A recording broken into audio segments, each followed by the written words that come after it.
We start with President Obama fighting back. Senator Chuck Schumer is a Democrat from New York. He sits on the Senate Finance Committee. Senator Schumer, thank you. It seems like President Obama today has totally bought your idea of going after people who make more than $1 million a year and don't pay their fair share of taxes.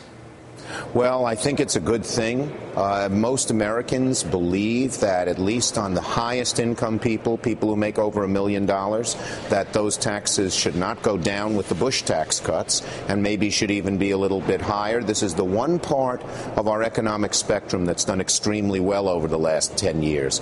The middle class income is down, poverty is up.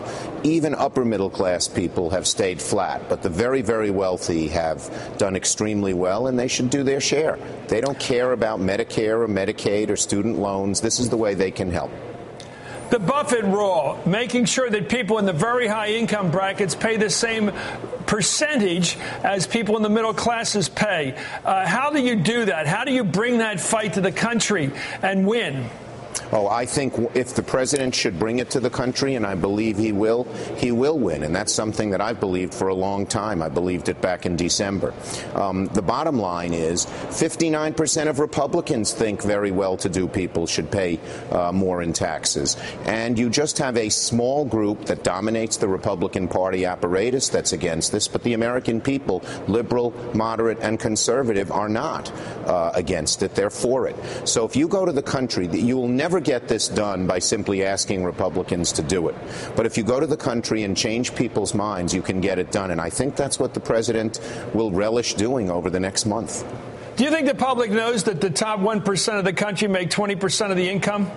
The top 20% makes 60% of the income. Those numbers, do they resound with the public? Are they aware that there's that kind of economic inequality in the country? I think the public realizes that economic equality is on the rise. And most of all, what the public realizes is that the middle class is struggling. I think they might not put it in these terms, but they know that median income has gone down, that it's harder in 2010 for a middle class family to pay the bills than in 2000.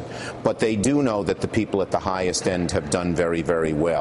And I think I don't think people feel resentment towards the rich. They just want them to do their fair share. Let me ask you about this whole debt reduction effort coming up in November. Obviously, it's going to be very yeah, go ahead. Yeah, one other thing. And when Tim Ryan calls this class warfare to say that wealthy people should pay their fair share, that's outrageous. That's like saying when he calls for a middle-class tax cut, that's class warfare. Simply to say that income tax should be redistributed in ways differently than it is today, whether you want to have more taxes on some groups or less on others, is not class warfare, and that's cheap. Can you hold to this position going into the debt reductions in November? Will the Democratic Party say, this is our offer, half this debt reduction has to come in taxes, a lot of it's got to come from the rich, we're going to hold the line on this through the fight, even if it means you go into the automatic alternative? I believe that the president was really much stronger.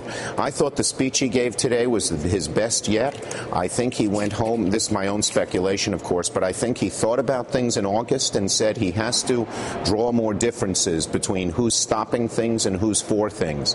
And that speech today was like it. And I think that the president saying that we will not cut Medicare and Medicaid, which he took a lot of flack for from his own party when he was agreed to come to the table with Boehner on those things. But we will not cut those unless we get an increase in revenues, has now made it possible to actually come to a big deal in the super committee. Because before that, if Republicans just say, if you don't raise taxes, we're not for any increase in revenues, then their view was we'll get this all out of cutting Medicare and Medicaid. Let's take that idea off the table because Democrats won't be for it. And the president did early on, which may allow the super committee to get more done rather than less. Is it smart for the president, or is it just simply necessary? He has to focus on debt reduction now, including higher taxes for the wealthy, fair taxes for the wealthy, at a time when the public and all the polls say Democrats should be focusing on jobs, not debt reduction. I think Does this divert us from that? Yes. The main focus has to be on jobs, absolutely. But I think the president sees this in a very in a continuous way, that our first few years we should focus on jobs, but over 10 years we should reduce the debt. and reduce the deficit. And I think that's where most Americans are. And I think actually it'll be easier to create some jobs programs, particularly the kind we really need, such as building infrastructure and making sure that teachers aren't fired. It'll be easier to do that if the public believes that in the long run, we Democrats are for getting a handle on our debt and our deficit. Okay, thank you so much for coming on Hardball, Senator Chuck Schumer Chris, of New York. Great to be here. Sir. Today's a good day. Well, a big day for the president. Here's Howard Fineman, MSNBC political analyst and editorial director for the Huffington Post Media Group. First, let's take a look at this. Republicans jumped on the president's plan today as class warfare. Let's listen. Class warfare, Chris, may make for really good politics, but it makes for rotten economics. When you pick one area of the economy and you say we're going to tax those people because most people are not those people, that's class warfare. Well, I don't believe that class warfare is leadership. And, we could get into this tax the rich, but that's not the basis for America. And it's not going to get our economy going again, and it's not going to put people back to work. Well, today, President Obama reacted to the class warfare charge. Let's listen to the president again. Middle-class families shouldn't pay higher taxes than millionaires and billionaires. That's pretty straightforward. Either we ask the wealthiest Americans to pay their fair share in taxes, or we're going to have to ask seniors to pay more for Medicare. We can't afford to do both. This is not class warfare. It's math. Well, Howard, there it is. I mean, two Democrats that I respect. There's the president and Chuck Schumer both saying we're not doing this out of resentment. We're not doing it out of class warfare. It just must be done because somebody has to pay the load. And the rich, Willie Sutton, you go where the money is. They got the money. They got to pay their share. Well, the predicate is that they haven't, according to them, been paying their fair share. So it's not inventing something. It's going back to what the situation was before George Bush. At least that's the argument that they're going to be making. And well, let's give that argument a little sift here. Right. It seems to me that a lot of people who make millions, not just CEOs who make a lot of money, but a lot of people make money off money. Mm-hmm. And they're the ones that pay the lowest taxes. Right. The male or female worker out there sweating their butt off pays a higher rate than the person sitting at home clipping coupons, as we say. Right. And that's what the president says is unfair. Why does somebody pay 35 and somebody else pay 15? He's saying make that 15 get jacked up to 35. And here it is, by the way. Go ahead. I'm sorry. No, that's absolutely right. There are two things. There's the way the money's made and there's the amount of it. And it's true that a lot of upper middle class people get most of their income from wages and salary and so forth, not from interest on investments. And that's one of the things the president's going. Okay, let's ask the question, will it work and will it work politically? Yes, I think first. Will he ever get it passed? All right. Well, no, it's not going to get passed. But the key thing for him is that this is music to the ears of most Democrats. The Republicans can pound the table and say this is class warfare horrors. Bill Clinton says that any time the Democrats talk about taxes, the Republicans scream class warfare, which is correct. And so what the president essentially is doing is saying, okay, call it what you want. I'm going to advocate this policy. The Democratic base, and I talked to a lot of them today, absolutely love what the president said in the Rose Garden. Let me try to figure out what he's going to do to get reelected. Let me do what I like to do is figure out politics. It seems to me when you have a 9.1% unemployment rate running into next year with no sign of relief, he's got to talk jobs. He's got to stay on the road talking bridges, infrastructure, putting people to work. And he's got to succeed to some extent, get that rate down a bit.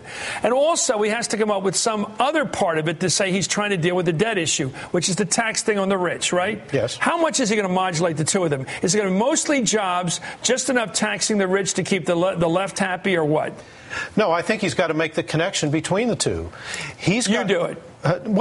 He's got to say, look, we need this money to help America survive. Now, he said that to some extent. He said, I'm going to veto any bill that goes after Medicare that doesn't also have, quote, serious revenues. But he needed to, and elsewhere in the speech he gave today, talked about infrastructure, bridges and roads and so on. He's got to say, look, as a country, we need the revenue to invest in the future for jobs today and for jobs tomorrow. Jobs and revenue from the wealthy who aren't paying their share. They relate to each other. The biggest problem Barack Obama has giving a speech or selling an issue is sometimes he's too abstract with it. Yeah. He needed to say more today about exactly how the money he would raise from people who need to pay their fair share would be used to create jobs in America. Somebody's got to pay for the bridges. Yeah, somebody's got to pay for it. Yeah. Somebody's got to pay for it. You're pretty good at this, Howard. Well, no, I mean, he's not as good as you at that simple thing you just did. He connected it to Medicare, but he needed to connect it more directly to jobs, and I think you'll find them doing that in the next couple of months. Interestingly, Chuck Schumer, is driving the train right now. He won the day on the argument over the strategy of go after the above millionaire. Yes, and I think you're going to see Chuck Schumer playing a very important role in the campaign, not just for the deficit reduction deal, if there is one, the budget, the debt reduction deal,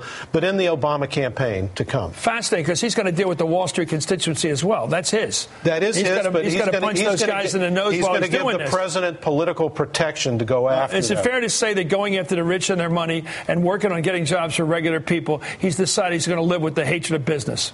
Well, he's going to live with it. He's going to live with it, and if he's going to try to be a Democrat in the tradition of Franklin Roosevelt, he's got to say what Roosevelt said, which is that I welcome their hatred. He did do that. We liked that in those days. Remember that? Thank you, Howard Fine, back in those days. Thank you.